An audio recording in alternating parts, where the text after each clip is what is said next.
আসসালামু আলাইকুম দর্শক শ্রোতা, কেমন আছেন? আশা করি ভালো আছেন। আজকে কাঁচামরিচ, রসুন এবং লাল মরিচের কম্বিনেশনে একটা রেসিপি তৈরি করব। মাছ মাংস খেতে খেতে আমরা সবাই একঘেয়েমি হয়ে গেছি। যখন মাছ মাংস খেতে মন চাইবে না, তখন আপনারা এই রেসিপিটা ফলো করতে পারবেন। আর রেসিপিটা কেমন লেগেছে অবশ্যই কমেন্টে জানাবেন। চলুন তাহলে দেখে আসি। এখানে আমি কয়েকটা কাঁচামরিচ নিয়েছি, লাল কাঁচামরিচ। আমি পেঁয়াজ নিয়েছি, পেঁয়াজটা আমি ছিলে পেছন দিকটা সামান্য একটু চারফালি করে দিয়েছি, আর রসুনগুলো আস্তে রেখেছি। আর এখানটা আম নিয়ে নিয়েছি, আমটা অবশ্যই টক হতে হবে, টক না হলে আমটা খেতে অবশ্যই টক লাগবে না আপনার রেসিপিটা, সেই জন্য আম নিতে হবে। প্যানের মধ্যে সর্ষে তেল দিয়ে দিয়েছি, দিয়ে আমি যে রসুন আর পেঁয়াজগুলো খুব সুন্দর করে ভেজে নিয়েছি, ভেজে নিয়ে এখন নামিয়ে নেব। খুব সহজ একটা রেসিপি এবং খেতে খুব দুর্দান্ত। অবশ্যই বাসায় ট্রাই করবেন। যে আমগুলো আমি ব্লেন্ড করে রেখেছি, এই যে ব্লেন্ড করে নিয়েছি, এমন যে কাঁচামরিচগুলো আমি আপনাকে দেখিয়েছিলাম সেগুলো আমি ব্লেন্ড করে নিয়েছি।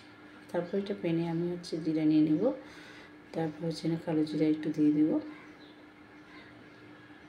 তারপর একটু মেথি দিয়ে দেবো, দিয়ে হালকা করে ভেজে নিয়ে তারপর যে মশলাগুলো আমি তৈরি করে রেখেছিলাম, পেঁয়াজের আর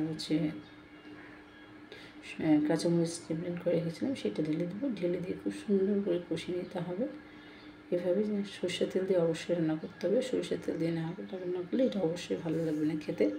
তারপর যে আমটা ছিল সেই আম ব্লেন্ড করে রেখেছিলাম, সেই আমগুলো আমি ঢেলে দিলাম। ঢেলে দিয়ে এখন আবার সুন্দর করে আমাকে কষিয়ে নিতে হবে। কে কোথা থেকে দেখছেন আমাকে অবশ্যই কমেন্টে জানাবেন। ভালো লাগলে বন্ধুদের সাথে শেয়ার করি।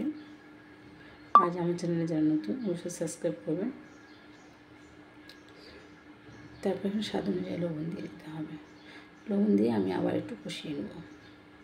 মশলা যত কষাবেন, যে কোনো মশলাতেই যে কোনো সবজি হোক মাংস হোক, যত কষাবেন ততই আপনি স্বাদ পাবেন।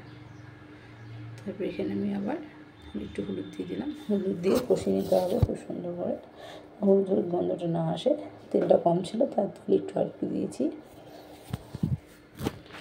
সরষে তেল ছাড়া এটা কিন্তু রান্না করা অসম্ভব। একটু পানি দিয়ে দিয়েছি, যে ব্লেন্ডটা আমি কাঁচামরিচ করে এসেছিলাম ওই ব্লেন্ডারে একটু পানি দিয়েছি, জারের মধ্যে দিয়ে একটু পানি দিয়ে দিয়েছি। আবার আমাকে কষিয়ে নিতে হবে এটা। দেখছেন তেলটা ছেড়ে আসছে, তার মানে আমার মশলাটা কষানো হয়ে গেছে।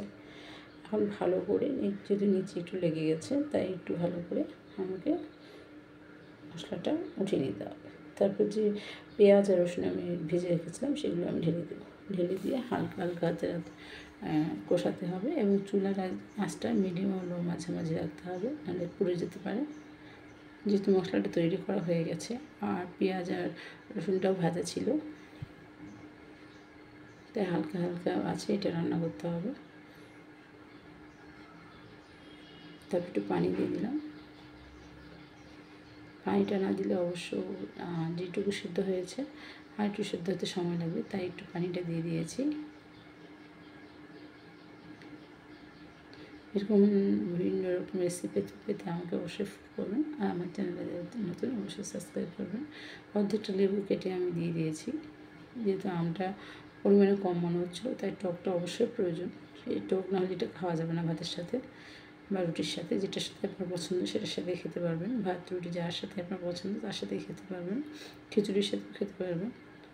এটা এমনই একটা রেসিপি, বিশেষ করে না বানালে অবশ্য বুঝতে পারবেন না, আর না খেলে তো অবশ্যই বুঝতে পারবেন না, না বানালে খাবেন কোথা দিন। অবশ্যই বানাবেন বাসায়। মাছ মাংস ছাড়াও এগুলো দিয়ে বেশি খাওয়া যায়। আপনার চাটনি, ভর্তা, এই ধরনের রেসিপি দিয়ে অনেক ভাত খাওয়া যায়।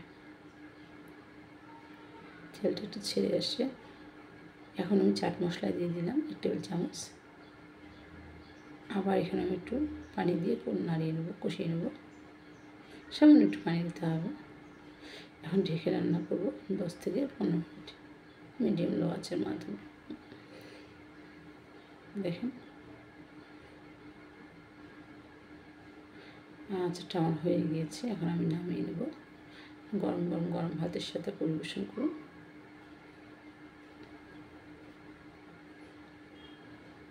আজ এই পর্যন্তই। নতুন ভিডিও দেখার জন্য আমন্ত্রণ রইল। আসসালামু আলাইকুম, আল্লাহ হাফিজ।